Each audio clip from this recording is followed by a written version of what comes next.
Welcome to the Unity of Olympia podcast. I am Aaron English from Nashville, Tennessee, and it's great to be back. I'm a Gig Harbor native, and I lived in Seattle for years and years as a musician, slash barista, slash all the things that a Seattle musician does. It's really great to be back. This is my first time in this sanctuary, but I certainly was familiar with the previous sanctuary.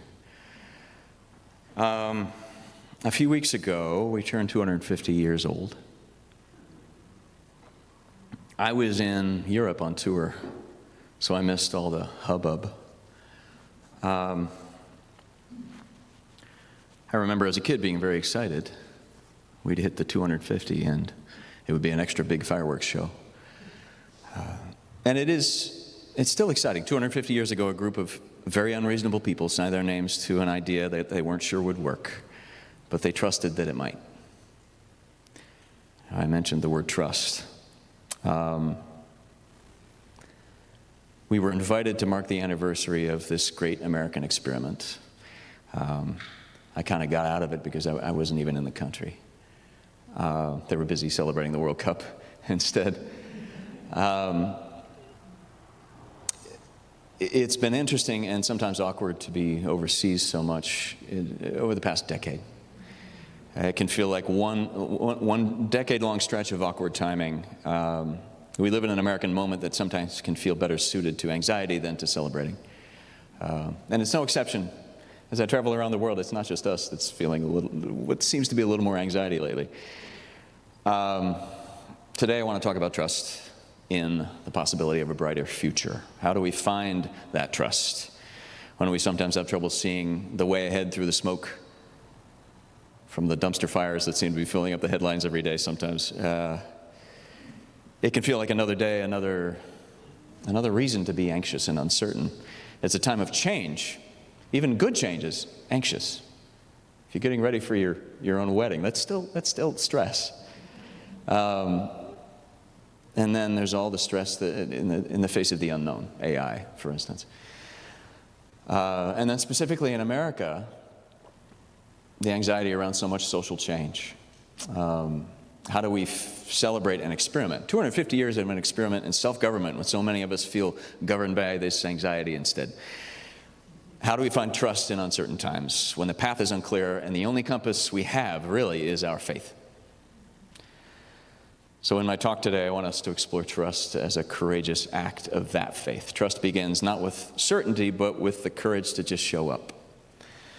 Starting with showing up here today, that in itself is an act of trust. A Unity Church is a place of faith. Trust is an act of faith. It isn't about knowing, it's about working your way down a path and trusting that it will get us where we need to go. Well, yeah. This morning, in the face of our very complex, can't hide from, can't look away from social, environmental, and political challenges, we have done a very unreasonable thing. We've shown up. So faith is an incredibly unreasonable thing.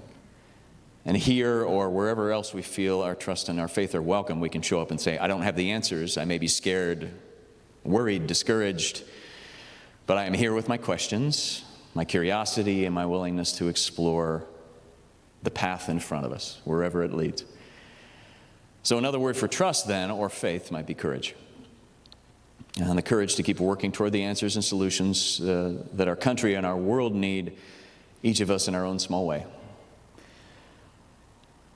So what I'm asking today is what calls us to this trust, this faith, this courage in difficult times? What calls us to be unreasonable and courageous and hopeful in the face of uncertainty, even 250 years into this weird experiment? To try to answer that, I'm going to take you on a very roundabout journey, and I ask for your trust and your faith that this roundabout adventure will eventually lead us back to where we started. Can you give me slide 1, please? Hey, it works. Great. Thank you. Several years ago, I was staying with a friend in Haida, which is an island archipelago 100 kilometers off the coast of British Columbia, near the border to Alaska. And you're nodding. Here I am back in the Northwest, and people actually have heard of it, maybe. That's great. So this is my idea of a relaxing vacation activity. Wake up at 4 a.m. to borrow ocean survival gear from the Royal Canadian Marine Search and Rescue Base. Then drive a boat through the Narrows between islands to harvest wakame and nori seaweed at low tide. So next slide, please. It's midsummer, but at this latitude, the wind off the Pacific Ocean is damp, steady, and bone-chillingly cold. So here I am in my borrowed survival gear, and I'm still not warm. We reached the seaweed harvesting spot. It's a well-known, huge kelp forest just under the water. And we tie up the boat, we jump into the water, and there's no kelp. It has all been eaten by, next slide please, ta-da, sea urchins. Again, people around here actually know what I'm talking about. The area is now what the locals call an urchin barrens, an underwater desert. It's been picked clean by these guys. Sea urchins on the Pacific coast, as you may know, from California all the way up to Alaska, have only one natural enemy, which is sea otters. Otters were nearly driven to extinction due to hunting them for valuable furs way back in the 18th and 19th centuries, and they still haven't really recovered. So this has led to vast stretches of the Pacific coast being urchin barrens. Next slide, please. Yeah, that's what it looked like. That's the problem. The urchins eat all the vegetation, all the seaweed. No vegetation, no fish. No natural enemies to eat the urchins, no otters. Fortunately, sea otters have started to make a comeback in parts of California, throughout the coastal U.S. really, and Canada. But there haven't been any otters in Haida Gwaii in over 100 years. So the sea urchins are a constant, devastating environmental problem there. So we untie the boat and we begin the long journey back to port. Along the way, I spot something in the water and I lean over with my net to reel it in. Next slide. It turns out to be a message in a bottle. I open it, and it has come from Thailand. It's written in Thai. I'm amazed and fascinated. Who sent this and why? And how did this bottle get all the way to Haida Gwaii? A message in a bottle represents for me a beautiful act of trust, of faith. It's like a prayer. You offer up a prayer. You throw a bottle into the ocean. Either way, it's not because you expect a reply, but it's because you have faith that it will be found and heard or read somewhere by someone, that it will get to where it needs to go. Well, yeah. I think the idea of throwing a message in a bottle into the ocean can teach us something about living with trust, with hope, with courage, with faith in uncertain times. My favorite message in a bottle story, true story, is the one about a young man named Jeremiah Burke. Emigrating from Ireland, he stood on the decks of the sinking Titanic. He emptied a bottle of holy water that his mother had given him before he set sail. He stuffed a farewell message into it and tossed it into the ocean as the ship was going down. A year later, the bottle washed up on the beach less than a mile from his family home in Cork, Ireland. A constable knocked on their door one day and delivered the bottle to his grieving parents. Amazing. I'm also amazed by the story of the 29,000 rubber duckies from a shipping container that fell overboard during a storm en route from Hong Kong to Tacoma in 1992. These ducks are still being found washed up on beaches all over the place. They become a treasure hunt and a very valuable science experiment for people who study the movement of ocean currents and winds. So these castaway duckies have wandered the ocean for over 30 years. They would now like to share with all of you today what they've learned on their long journey. They have a message for us. If you're ready to hear it, next slide. That message is, we are all connected. This is a map of where all the duckies have been found so far. The shores of Hawaii, Alaska, South America, Australia, the Pacific Northwest. Others have been found frozen in Arctic ice. These little duckies get around. But the most remarkable journeys of all were made by the handful of duckies that drifted over 17,000 miles north from the Pacific Ocean, through the Arctic to the Atlantic Ocean, crossing the site where the Titanic sank, and eventually reaching the Canadian and U.S. eastern seaboard, and even British, Scottish, and Irish shores, approximately 15 years later in 2007. So imagine having that kind of trust or faith. You have one very, very bad day caught in a storm in the middle of the Pacific Ocean. But that's okay, because 15 years later, you will safely wash up on the shores of the Emerald Isle and be world famous. These are incredible, almost miraculous stories. And I started to wonder, are the mathematical odds of this happening? Fortunately, we don't have to just wonder anymore because we have ChatGPT. I'll start by saying math was never my favorite subject in school. If you were like me, don't stress. I promise that there won't be a test afterwards. But I wanted to do the math on miracles a little bit. So I asked, hey ChatGPT, what are the mathematical odds of poor doomed Irish immigrant Jeremiah Burke throwing his message in a bottle from the deck of the sinking Titanic and having it end up on the beach just down the road from his grieving parents' house? Slide 7. You don't have to read it. That is my prompt. Here's the answer ChatGPT gave me. The odds of it washing up within even 50 kilometers of his hometown are between 0.17 and 0.5%. Small. Okay. So next I asked, of all the rubber duckies that fell from that shipping container in 1992, which duck had the lowest odds, the least likely odds of washing up on its particular beach? Which beach was it? And what's the math on that? Next slide. ChatGPT's answer was the duck that landed in Scotland in 2003. The odds of it landing there are less than 0.1%. We live in a world surrounded by everyday wonders and everyday accidents of physics, like the journeys of this duck or this bottle on its way to Ireland. It seems so improbable. I got curious. How do you even calculate that? Can you find the math? And it turns out the math is it's so unlikely, according to the math, that it's no wonder we believe in miracles or kismet or serendipity or the hand of God. It's no wonder we throw messages in bottles into the ocean. And it's no wonder that again and again we find the faith and the courage to get us through difficult times, even when the road ahead isn't at all clear. Oh, yeah. Speaking of miracles and everyday wonders, I want to zoom out for a moment. Next slide. Not ChatGPT. Can you even see that? It's a little dot. This is a famous photo. Anybody recognize it? It's from 1990. Taken by the Voyager 1 spacecraft at the edge of our solar system. This photo is called the pale blue dot. That's us. That dot is Earth.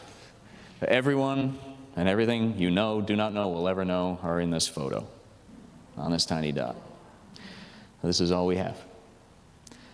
So next, while looking at this photo, I asked, hey ChatGPT, there are a few well-known equations that attempt to estimate the probability of us humans existing. Like scientists actually went to task on this. What are the odds that we exist? And there are a couple of theories that rose to the top as some decent math. What are the odds that we exist at all on this planet, in this galaxy, in this universe? So briefly summarize these equations and give me the final odds. Slide 10, ChatGPT's answer. There are basically 3 different experiments that are considered to be pretty good. Again, these are math guys, so a lot of it didn't mean much to me, but the answer, the various theories, if you put them all together, the odds of us existing are between 10 to the 10th power and 10 to the 24th power. I don't really know what that means, so I asked a different question. ChatGPT, what is the gap between the odds of that rubber duck traveling 17,000 miles over 13 years and landing on that beach in Scotland, remember the least likely duck, versus the odds of us existing at all? Next slide. The odds of us existing at all are 1 sextillion times smaller than the odds of that duck landing on that beach in Scotland, the least likely duck. I don't know what a sextillion is, not really. Yeah. So, next question. ChatGPT, can you put that in context for me? Slide 12. The diameter of the Milky Way is approximately 1 sextillion times wider than the diameter of a single hydrogen atom. So the odds of us being alive here on Earth in this universe are that much less likely than this least likely duck. The difference between the size of our galaxy and the size of a single hydrogen atom, which is the smallest atom. Incredible. Again, I was never a big fan of math, but that helps it put in context. You know, this one of 29,000 rubber duckies, ending up the lucky one who won the prize, and then the odds of us existing, and that massive gulf between us. Next slide. That's how unlikely we are. The infinitesimal odds of our even existing in the first place, according to the math and this photo, which is a lot more evocative, a lot more helpful to me than the math, frankly. They underscore our insignificance in the universe, but also at the same time our significance because of how singular, miraculous, and mind-bogglingly unlikely it is that we would exist. We've already overcome impossible odds just by being here. So thanks to an incredible chain of perfect accidents of physics and chemistry and astronomy, huge balls of gas and rock flying around over billions of years, this universe exists. Thanks to another chain of equally unlikely accidents, this planet is a perfectly comfortable place for living creatures to make their home in, except Nashville in August. Which is why I'm here. Yeah. There's this peculiar and uncanny harmony that exists between the structure of the universe and the needs of life and intelligence, in other words, us. Was it all just a chain of accidents against impossible odds? Can you break it down to math, or is it evidence of God and some sort of divine plan that you can't just put into numbers? I'm not really here today to say that for sure, but all of us being daily witnesses to such a miracle, the miracle of existence, it's no wonder that we are able to be such unreasonable creatures. We find the trust, the faith, the courage to have hope and resilience in the face of uncertainty. Next slide. This is the message in a bottle. This was all just a silly little ChatGPT assisted thought exercise. It was inspired by this message in a bottle I found in the waters of Haida Gwaii. That message in a bottle, by the way, turned out to be lyrics to a love song in Thai. So that Thai sailor wasn't awaiting rescue on a desert island somewhere. He was just, I guess he just really liked that song and wanted to handwrite it and sent it to me. I want to finish today by bringing us back to the islands of Haida Gwaii. Several months after my failed, discouraging attempt at seaweed harvesting in the Urchin Barrens, a large family of sea otters, or a raft of otters as they're called, appeared on the inland waters of Haida Gwaii. The first otters there in over 100 years. Next slide. Yes. That's your next screensaver / desktop. They had traveled over 100 kilometers of open ocean from the coastal mainland of BC to these islands and began feasting in the Urchin Barrens. Sea otters rarely travel more than 1 kilometer away from shore, and their natural home range along the coast is only a few kilometers wide. They live there year-round. They are homebodies. So whatever possessed this raft of sea otters to risk strong ocean winds and currents, sharks, orcas, in order to travel 100 kilometers to Haida Gwaii, no one knows. But within 6 months of their arrival, they had eaten about 75% of the sea urchins within a 3-kilometer-long stretch of the shoreline. Yeah. So when biologists dove through that area, they were amazed. The kelp forest in that area had bounced right back. This guy right here looks like he's ready to eat 75% of them all by himself. He's got that poo-poo platter of sea urchins. Yeah. The Haida people are Native Americans. They're First Nations people. They designed a new flag for Guayhanas. Next slide. Yeah. It speaks to the resilience of life and to hope, to trust, to faith. Because after 100 years' absence, a family of otters made an improbable return to one very small area of Haida Gwaii, and the balance of life was restored there, 75% of the way, within 6 months. Trust isn't about knowing. It's about certainty, or about being able to see the path ahead. Trust is like throwing a message into the bottle in an ocean. It's an act of faith, and having faith is an act of courage. We've been called to live as Americans and as citizens of the world in deeply uncertain and complicated times. So my question for you today is, how courageous do you feel? I don't expect for myself to have today's social, environmental, political challenges all neatly answered, but I do want for myself to begin working towards those answers in my own small way, to just trust that we will find those answers together. It may take a year or 4 years or a lifetime, and that's okay. We already have been witnesses to the daily miracle of the mere fact that against all incalculable odds, we exist, we live. And we are witnesses to the astonishing resilience of life, however long it takes. Well, yeah, we are going, heaven knows where we are going. But we'll know it when we get there. Heaven knows how we will get there, but we know we will get there. So that's all I got for you today. Thank you. Yeah.